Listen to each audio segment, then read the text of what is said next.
Live from downtown Detroit, Local 4 News at 5 starts now. What a mess. Spray paint vandals hit a quiet Canton neighborhood, causing thousands of dollars in damage. It is one of the most unique ways that you'll see people honoring those who have given it all for us. A special parade in Ferndale called the Michigan Fallen Foot Float. All right, Nick, but we begin on this Memorial Day with the weather and concerns about some rain heading into our area tonight. Now, so far, most of Metro Detroit has stayed in the clear as we cap off that holiday weekend. And we're hoping to stay that way. You know, we got some cookouts, going on right now. That means the man of the hour is Ben Bailey. What's up, Ben? Hey, guys, yeah, it's just a little hiccup for most of us where these showers and even thunderstorms have popped up. They're not lasting very long, but the important thing to remember, there are lightning strikes out there. So if you're outdoors, keep that in mind. You can see a few of those popped up there just south of Allen Park. Right now, some of the heaviest rain rolling out of downriver south of Grosse Ile. Just some lighter showers within the city of Detroit, but some of the heavier rain still back here to the west. We've got a cell that's just moving out of Ann Arbor. It looks like it's south of Salem Township right now, heading out towards Canton, Novi, and Plymouth. But there still is a little bit more activity back to the west. South of Marshall, there's one cell there and a couple strikes of lightning. But generally, not much more to go, although I do anticipate that there'll be a few more of these pop up until we get to sunset tonight. After that point, we will be dry, skies clearing out, and we'll do it all over again tomorrow. We'll look at your work week forecast coming up, guys. All right, Ben. Our other top story tonight, people living in one Canton neighborhood forced to spend this holiday weekend cleaning up after vandals go on a tear with the spray paint. What a mess here. Take a look at some of the damage. This is in the area of Palmer and Haggerty. You can see they hit road signs, even cars. Let's get out to Rod Maloney. He is live this evening. So, Rod, do we have any word on who's responsible? None at this point, Karen. And as you know, and as you guys talked about, Memorial Day, it's about bunting and patriotism and flags, right? But here in Canton, it became about taggers and trouble and cleanup. Didn't pay to put your car on the street in Canton's Woodbridge and Hampshire streets last night. Canton police say the calls started coming in between 1 and 3 a.m. of the vandalism. David Garvey's dashboard made him regret his quick entry into the house in the rain last night. I usually lock it, but I didn't last night, and they spray painted both the inside and the outside of it, along with about 40 other cars in the neighborhood. The tagging vandals were thorough, popping his gas tank and painting it too. Cars weren't the only thing hit. This and other houses felt the taggers' wrath. They hit stop signs and no parking signs as well. As is often the case, these vandals' scrawls are largely unintelligible, but even the ones you could read weren't spelled correctly. Kim Vassel's daughter's boyfriend's BMW took a real hit. Profanity written on the side. The lights in the back, his BMW sign in front was completely sprayed in dark blue. His license plate all across the back was completely sprayed. So, yeah, kind of shocked. Canton residents note the Garden City High School Cougars' colors are orange and blue, but Kurt Mavinsky isn't sure what to think about that. Honestly, I just thought maybe just bunch of kids doing a prank or something. I not really sure if it's a school or not. Neighbors who did clean their vehicles say it took a couple of hours to get the paint off. I'm just hoping that they're stupid enough to post something online and get caught. So Canton police would like to help in that process, and they're saying anybody who knows the motivation behind this and who did it, they want to know right away. They're asking anybody with any ideas to give them a call. Back to you. Gosh, you got to feel for those car owners. Do we know any surveillance video that might exist, perhaps from some home systems? Interesting you mentioned that, Karen, because it looks like the Canton police know their residents and believe that many of them have surveillance cameras. And so they're saying go back and look at that video between 1 and 3, and maybe you've got video of somebody who was out here tagging these cars. All right. Thank you very much, Rod Maloney, live in Canton tonight. A little insult to injury there. I think that car had a ticket on it. I did see that. I was like, that guy's having a tough day. A real bad day. On the west side, a deadly shooting is under investigation. That happened early this morning at 7 Mile and Biltmore Street, and that's where a 29-year-old man was shot dead following an altercation. Police say the shooter and the victim did know each other. The suspect was last seen fleeing the scene in a blue Ford Taurus. If you happen to have any information regarding the shooting, please contact police. A deadly rollover crash is under investigation right now over in Waterford Township. The crash happened on Hatchery Road near Dixie Highway. A witness says the driver lost control coming out of a curve west of Edmore Road and rolled over this guardrail. Part of the vehicle was submerged in the Clinton River. The passenger was rescued. The driver, a 20-year-old man from Milford, was rushed to the hospital where he was pronounced dead. It is unknown right now if alcohol was a factor. Tiger Woods has landed himself in trouble again. The golf legend arrested overnight in Florida on a DUI charge. Police say Woods was picked up around 3 a.m. and booked around 7 this morning. He was charged with driving under the influence and released around 11 a.m. on his own recognizance. Woods' fall from grace began in 2009 when he crashed his car near his home. That was in Florida. Soon after that, his extramarital affairs were discovered and his wife divorced him. He spent 2 months in rehab for sex addiction and publicly apologized for it in 2010. Today, President Trump delivered his first Memorial Day address, honoring those who served in the armed forces and who died for their country. And those events happening as he defends possible connections his administration might have with Russia and warning North Korea against further aggressions. Edward Lawrence is in Washington tonight. A somber president placed a wreath at the tomb of the unknown soldier, then spoke directly to Gold Star families, thanking them for their sacrifice. On this Memorial Day, President Donald Trump honored those who served and made the ultimate sacrifice for this country, laying a wreath at the tomb of the unknown soldier. We pay tribute to those brave souls who raced into gunfire, roared into battle, and ran into hell to face down evil. He thanked Gold Star families for their sacrifice. We can never replace them. We can never repay them. But we can always remember. As the Commander-in-Chief marked Memorial Day, America's greatest modern adversaries still nag the White House.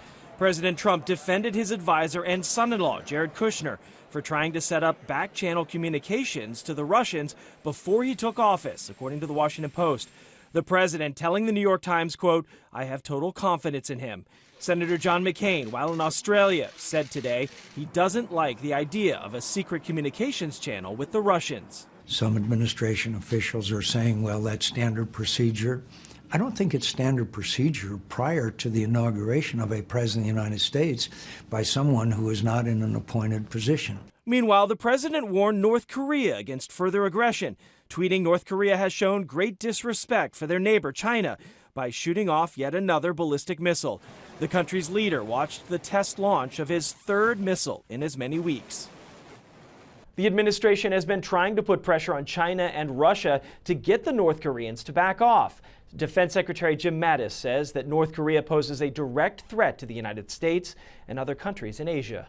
In Washington, Edward Lawrence, Local 4. All right, thank you, Edward. Back here at home on this Memorial Day, an amazing show of support honoring fallen soldiers in Ferndale. It's called the Michigan Fallen Foot Float, with volunteers carrying posters, 261 of them there, with names of fallen soldiers. Nick Monticelli caught up with them today as they paid tribute to those who made the ultimate sacrifice. And on this Memorial Day, there's a lot of debate or discussion about if we're honoring this day properly, if remembering it the way it should be. Well, there's one Memorial Day event in Ferndale that really puts things in perspective. The Ferndale Memorial Day Parade is like many others. You'll see bands, cute kids waving flags, and people lining the streets. But there's one unique and sombering float that makes the parade, you know, I always get goosebumps. Go silent. If anybody can help Chris laying out the posters, we appreciate it.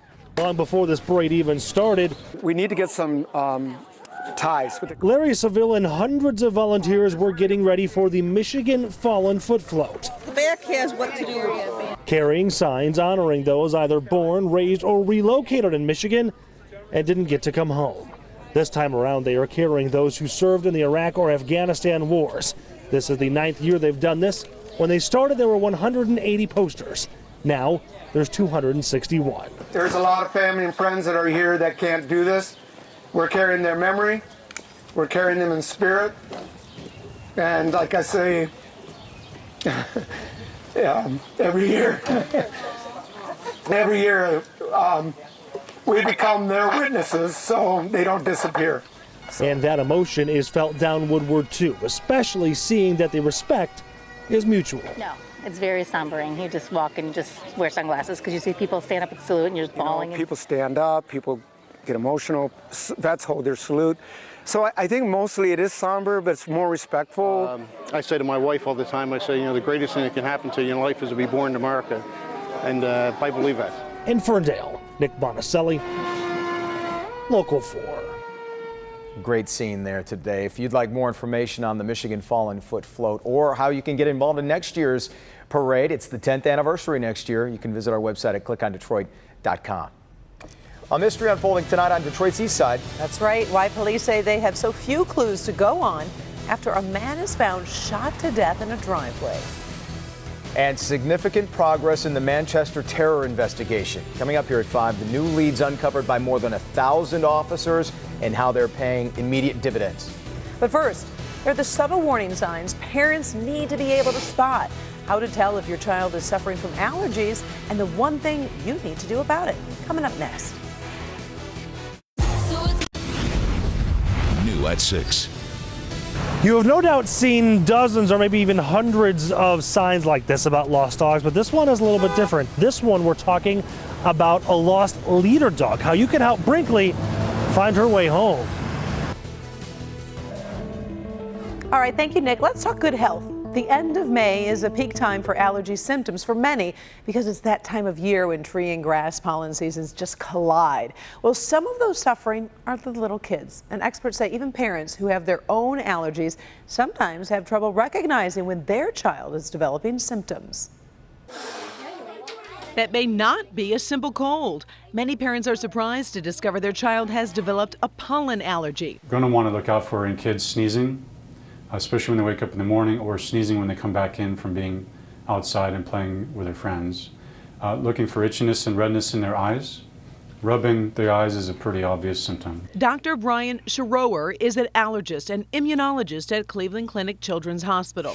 He says if you suspect your child may have allergies, it's important to get them tested to make sure they don't have other issues, such as asthma.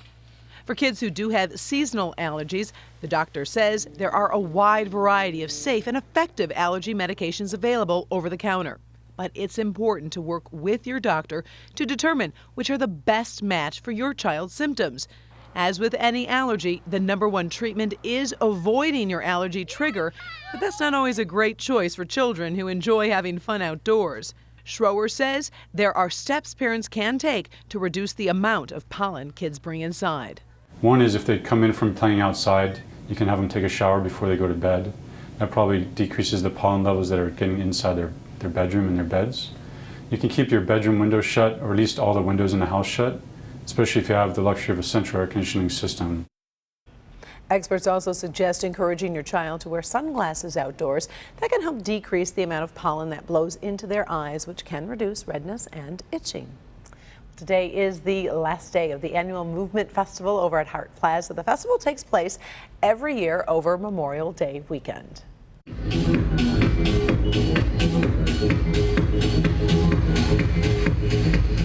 I don't know if that's an accurate representation. It's usually a lot louder than that. Well, that's the day video. The night video, oh, it's another crazy scene. You know, the festival features more than 110 electronic musical performances across 6 stages. Every year, tens of thousands of people head to the city to enjoy the event. Tonight, the festival wraps up with Detroit's own Carl Cox. He'll take the main stage at 10 p.m. and hoping the weather holds out for that for sure. Nobody's just standing there watching. Everyone's moving. Have you ever gone there, like, socially? I have not. I did one time on a date. And, well, let me tell you. Hang on. Well, they move around, and you're not supposed to use your arms much, and you're supposed to jump around. And it was horrible. I was running into people, and I just didn't have how did the date turn rhythm. Did you marry this guy? He wasn't the one. Oh, okay. Was he dressed up? And he was a nice guy, but EDM Primer I don't know by why Karen I'm telling you about this. This is just so silly. We did have some showers run through there earlier. It looks like there could be a couple more. You see back there towards the airport and into Redford Township getting just a couple showers. They're moving slightly north of east, so those may skip out on Detroit, but there's still a chance we could get wet here briefly. Otherwise, when you look back to the west, there's not a whole lot more back there. There are some showers around Jackson and just some very light showers in the northern sections of Lenawee County, but generally most of us are on the dry side and will continue continue drying out as we approach sunset, but I don't think we'll be completely dry until we get a little bit closer to 8, 9 o'clock tonight. Had a couple drops on the lens here in Mount Clemens, but the sun is back out at least in spots. 73 is our temperature. That's at Metro. The rain kind of cooled things down from our 80-degree high. Winds out of the southwest at 14, and it is still breezy. In fact, everybody's in the 70s right now except Grosse Ile, where we've got a pocket of that heavier rain that just ran through there. Look at some of these wind gusts that have topped 30 miles an hour. 33 up in Pontiac, 30 at City Airport, 30 up in Flint. So even if you are going to get to barbecue outside, nail down the potato salad because it may take off on you as we head into the afternoon. We do anticipate that these winds are going to diminish as we get into the nighttime hours. Tomorrow looks like almost carbon copy of what we had today. Going into the afternoon, again, we're going to see some showers blow up. These probably should not spawn any thunderstorms, but we will be seeing at least some raindrops in the tail end of tomorrow. Those also fade as we get towards sunset. Wednesday, trying to do it again, but the air looks like it's going to be just dry and stable enough that I don't think that we'll have to contend with any afternoon showers on Wednesday, and then we'll stay dry through the middle part of the week. Friday looks like our best chance of seeing showers and storms going forward from here. 56 tonight. As we look at that evening thunder shower, winds will be diminishing, and anything that does show up as far as rain will be gone once the sun sets tonight. So here's your 4-zone forecast. We'll start in the metro zone tomorrow, not nearly as warm as today. In fact, just above the low 70s here in our metro zone. South zone temperatures are very similar. Depending on where the rain shows up and how quickly it's going to move in, could be some low 70s in there, other spots in the upper 60s. Generally the same here in our west zone tomorrow, not a whole lot of difference there. And in our north zone, where the chances are going to be lowest of seeing rain, it looks like a lot of folks there will get into the low 70s, just slightly cooler because of being further north there in parts of St. Lac and St. Clair counties. 70-degree temperatures all the way through Monday of next week. Upcoming weekend looks pretty nice. We just got to get through Friday first. So right there in the middle, that's going to be our roughest part of the forecast with some showers and storms there. But generally, temperature-wise, not doing too bad. Very comfortable. No freezing cold temperatures in the morning. So nice running weather in the morning. Exactly. Very few complaints. I imagine somebody literally nailing down the potato salad. Just put a hammer in it, honey. Ben Send me a says. storm fan if you do it. That would be pretty good. Thanks, Ben. It's the hottest new trend in summer travel. Ahead on the 5, how micro adventures are replacing those big trips that Karen Drew loves to take. Oh, I would like a micro adventure. But first, disturbing new details after a man goes on a killing rampage in Mississippi. What we're now learning about the man who police say pulled the trigger. We've got that story next. A horrifying killing rampage in Mississippi. 8 people dead, including a sheriff's deputy, all killed by one man. Authorities say the carnage apparently stemmed from a domestic dispute involving 35-year-old Corey Godbolt and his wife over their kids. Godbolt allegedly targeted 3 separate homes. 3 women were killed in the first house, along with Deputy William Durr. At the second home, deputies found the bodies of the 2 underage boys. Then, a man and a woman found dead at the third house. Godbolt was arrested, but admitted he was hoping to be gunned down by the officers. I ain't fit to live, not after what I done. Godbolt is being held on 7 counts of first-degree murder and 1 count of capital murder. Today marks 1 week since the attack on the Manchester Arena that left 22 people dead there. The week has been marked with several arrests, raids, and vigils. A manhunt that shows no signs of slowing down either, as the suspected network behind the Manchester bomber is rounded up. More than a dozen arrests have been made in connection with that bombing now. We're learning that MI5 is launching its own internal review to see whether any sorts of warning signs may have been missed regarding suicide bomber 22-year-old Salman Abedi. I think it's right that MI5 takes a look to find out what the facts are. I think we shouldn't rush to make any sort of conclusions at this stage. The threat level lowered from critical to severe, even as armed patrols remain deployed through the long weekend. The Metro Detroit chapter of Veterans for Peace did something special this Memorial Day. The Veterans for Peace held a display of 1 marker for every Michigan soldier killed in the Afghanistan and Iraq war today. In downtown Detroit's Grand Circus Park, each marker displayed had the photo, name, age, rank, and unit of the 69 Michigan soldiers killed in Afghanistan and 161 killed in Iraq. New at 5:30. She's a local 10-year-old battling a 1 in a million disease. I'm Dr. Frank McGeorge, and the symptoms that tipped off Grace's mom and why they hope her case can give hope to others. Talk about travel trouble. Flyers left stranded for 3 straight days. And from the looks of it, the problems are far from over. Yet another fatal shooting has Detroit police scrambling for answers. It's heartbreaking, it's scary, especially you're moving, you want to stay in the city. But there is one clue that might give them something to go on. Over the years, live from downtown Detroit, Local 4 News at 5:30 starts now. A perplexing homicide in the city of Detroit. An early morning shooting leaves a man dead and police with little to go on. Police on scene say they just don't know what led up to that deadly encounter. It happened around 8 this morning near the intersection of Moross and Lake Point.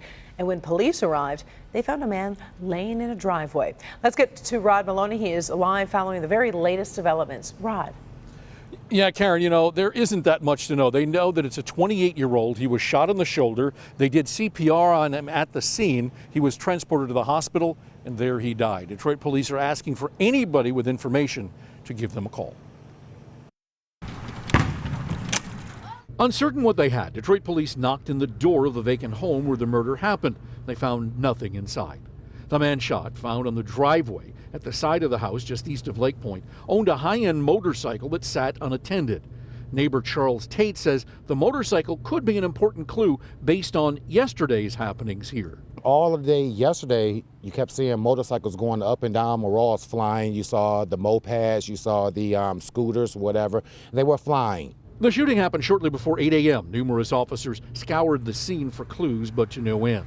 Residents like Ray Lanning was left shaking his head after seeing the cops in his backyard. I've been here 20 years and nothing like this has ever happened.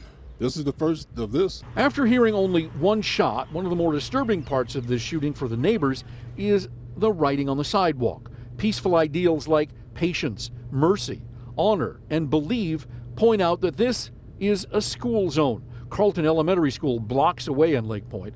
Charles Tate said it's fortunate today was a holiday. Kids are here, so imagine if this was not a holiday, this would have happened the same time it happened. Kids are walking and going to school.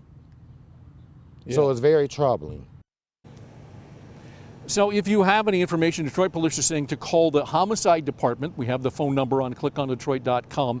And also, if you don't want to call there, you can call 1-800-SPEAK-UP, which is the line that you would call to help out and remain anonymous. Back to you. Rod, who owned that house where the murder occurred? Interesting. The Detroit Land Bank owns the house now, but it got the house through a tax foreclosure. And they are saying that they thought that it was occupied, but we saw it as vacant, but their records only go back a year. So it could be that that house was been unoccupied for 6 or 8 months and the land bank wouldn't know it. But we did in fact confirm that it is a land bank home. All right, Rod Maloney live for us tonight. Thank you, Rod. Still looks pretty nice out there behind Rod, and I bet if you're out there, you can smell a few grills going. Oh, isn't that the best? Yes. Smell all that. As long as you get to eat some of it. That's true. It is. Doesn't blow away. But Rod found the sunshine, and there is some of it out there, but there's also some areas of showers and thunderstorms as well. Very few lightning strikes left. A couple that we are picking up are out over Lake Erie mostly. And that area of showers that's rolling through the north end of Detroit looks like it is just missing downtown right now. So Midtown up to Highland Park and on up to 8 Mile, you're getting wet. And this is continuing to move out towards the Lake St. Clair shoreline. Further to the south, could be a little bit heavier rain roll across the southern end of our area, right at that Ohio state line here in Lenawee and Monroe County. And there are a couple lightning strikes there. Generally some showers here moving out towards the metro parks and some of the state rec areas in parts of Livingston and Washtenaw counties, so be aware of that. Otherwise, drops gone by sunset. Tomorrow is going to look a lot like today, and you got a big green light for the upcoming weekend if you're already making plans. More on that coming up, guys. All right, Ben, switching gears to Memorial Day now as we honor the fallen heroes. This morning, the Detroit Firemen's Fund Association held its annual Memorial Day service. Paula and Marion Lancaster lost a loved one who was a Detroit fireman and come out every Memorial Day to honor his memory with the fire department. It's important for us to be here personally to pay respects and to not let anyone forget. So important. They honored all of the firefighters who gave their lives in the line of duty with a procession to Elmwood Cemetery, where they held their memorial service. President Trump's immigration policies are having an unintended ripple effect on one of the country's biggest industries. Farmers who rely on migrant workers to harvest and tend to their crops say workers just aren't coming to the U.S. anymore. NBC's Jennifer Bjorklund shows us how this is already having a big impact. The winds of change are blowing through fields growing a huge portion of the nation's fresh fruits and vegetables here in California's Central Valley. A worker shortage because of immigration crackdowns could be catastrophic. It's not like your food is going to be twice as expensive. It's going to be 5 times more expensive. And that just doesn't seem to be on people's radars. From wineries to green fields of lettuce, uncertainty is growing as the steady supply of immigrant labor is threatened. I would say there's concern. I mean, there's always been concern. Our workforce is largely, an immigration population. Many longtime migrant workers are in the U.S. illegally, and the uncertainty on what could happen to them is rustling through the agricultural communities from citrus to nuts to vineyards. So they move, they shift, they migrate. This is what they do. They follow the crop, they follow who's paying, they follow the consistency of field work. That's where the inconsistencies of labor comes. Pistachio farmer Tom Coleman says he's seen a labor shortage already. But his trees are more easily harvested than other row crops. The people that have very high hand labor costs, berries, things like that, it's very difficult for them to find the labor. So while farmers shift to less labor-intensive crops, they hold strong in their support of the president they helped elect and the hope that the fruits of their labor continue to make it to the table. Jennifer Bjorklund, Local 4. Here in Michigan, migrant workers are considered critical for helping harvest several crops, including Michigan's cherries. Passengers traveling British Airways are still facing delays and cancellations today. The airlines, including its sister airlines in Spain, have been delayed for 3 days now after an IT failure over the weekend. Alex Cruz, the chief executive of British Airways, apologized for the delays, saying they mainly affect short-haul flights in Europe. The airline plans to be operating at 100% soon. The IT failure caused tens of thousands of travelers to be delayed. While those travelers are wishing they just stayed home this holiday weekend, many are planning their big summer getaways already. But as our Kim DeJulio shows us, the way we take vacations is changing. They say that this is the unofficial start of summer, but experts are saying that instead of week-long vacations very far away, many travelers this year will take advantage of longer weekends, kind of like Memorial Day, to get out there and do some exploring. American vacationers are approaching this summer with an eye on what's happening elsewhere and have decided to stay and play here. Security concerns primarily were keeping people from perhaps jumping on a vacation to Europe or an overseas vacation overall. TravelZoo's Gabe Saglier says that's what their survey of more than 1,300 consumers found, that most of us will be headed off this summer for what he calls micro adventures. More of a burst of a vacation packed with experiences rather than these sort of longer format, long haul getaways that we've been used to perhaps in the past. Taking Fridays, Mondays, or both off for extended weekends, for fun experiences close by. Short, drivable trips, 3, 4, 5 hours even away from home, as the most viable, the easiest to plan and the easiest to afford types of vacation this summer. Now, travel experts say with these travel trends for this summer, people are going to be spending much more money on gas and driving rather than airfare. So with these travel trends, gas prices are expected to be on the rise for the summer. So could be a little bit of pain at the pump, so something to keep in mind. I'm Kim DeJulio, Local 4. Back to you guys. A study from the U.S. Travel Association says Americans are also taking more time off from work this year. I'm definitely doing that too. Well, I'm taking whatever they give me. But those trips, that's exactly right. I mean, just those micro trips like that. I like it because I used to always do the whole week, but then you burn your week and then you have nothing to look forward to. So I think if you can do those scattered weekends throughout, then you have like something to look forward to every month. The average American will take 16.8 days off. That's up from an all-time low of just 16 days in 2014. I think that's a fantastic stat, but I know today I was working on Anytime you talk about vacation, you're smiling. Well, yeah. Hey, got to get that glow. But I'm going to the UP, and it's like a 4-day trip with the kids for the Pictured Rocks, do the kayaking. Oh, I want to do that. 4 days, boom, you're back home. And then boom, right back to work. There you go. Leave that part out. By the way, since its debut, the Apple Watch has seen plenty of imitators, but this one definitely takes the cake. New tonight, what makes this knockoff That's here fancy. so special? looks People are actually lining up to spend $27,000. I.e., the only one who can afford that is Karen Drew. No, I don't think so. And could the ban on electronics be expanding on flights?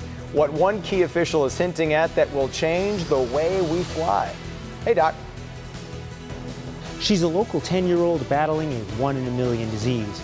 I have hope, and I want other kids to have that. I'm Dr. Frank McGeorge. Coming up, the symptoms that tipped off Grace's mom and why they hope her case can give hope to others.